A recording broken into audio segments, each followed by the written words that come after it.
A letter to a young poet begins with a difficult lesson. No one else can decide whether your art is truly yours. To create honestly, you must look inward, listen to your deepest necessity, and discover the answer within yourself. The journey is not about collecting praise or following easy formulas. It is about learning to understand your own experience, your memories, your surroundings, and the quiet force that makes you want to create.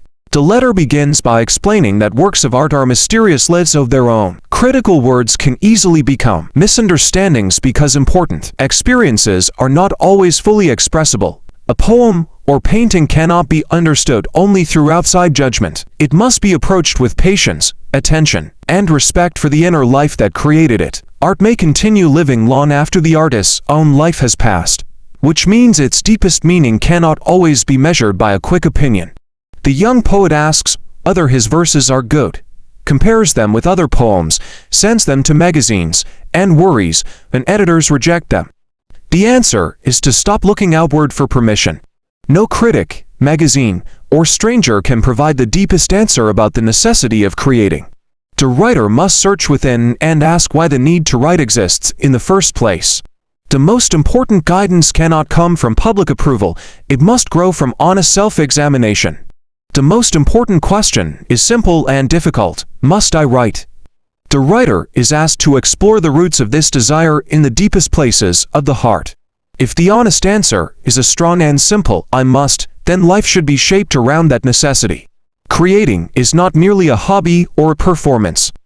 It becomes a serious testimony to the life within. The answer should be accepted quietly, without needing anyone else to confirm it.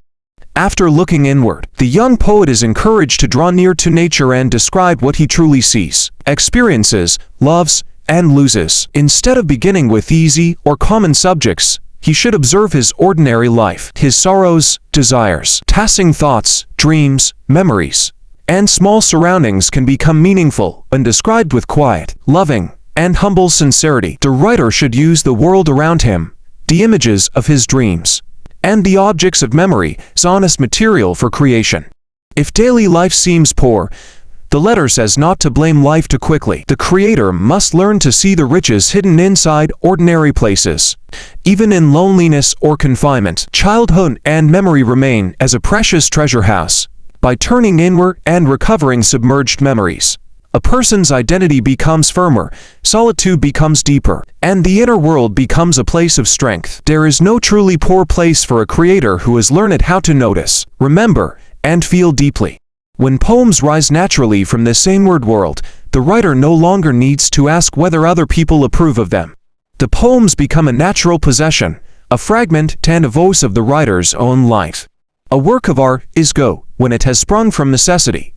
Its origin, sincerity, and connection to lived experience matter more than outside praise. Art becomes meaningful because it grows from the same roots as the person who created it. The answer to whether one must create is found at the source of one's own life. If the writer discovers that he is called to be an artist, he must accept both the burden and the greatness of that destiny. He should not measure the calling by rewards from outside. The creator must become a world for himself and learn from both the inner self and nature. This calling may be difficult, but it can also give life a deep direction and purpose. The letter ends with patience rather than a quick formula. The young poet is advised to keep growing quietly and seriously, without demanding outside answers to questions that only the deepest inner feeling can answer. Whether he becomes a poet or chooses another path, the inward search will not be wasted. A life shaped by honest reflection can become good, rich, and wide. Growth must be allowed to take its own time, because true development cannot be forced from the outside.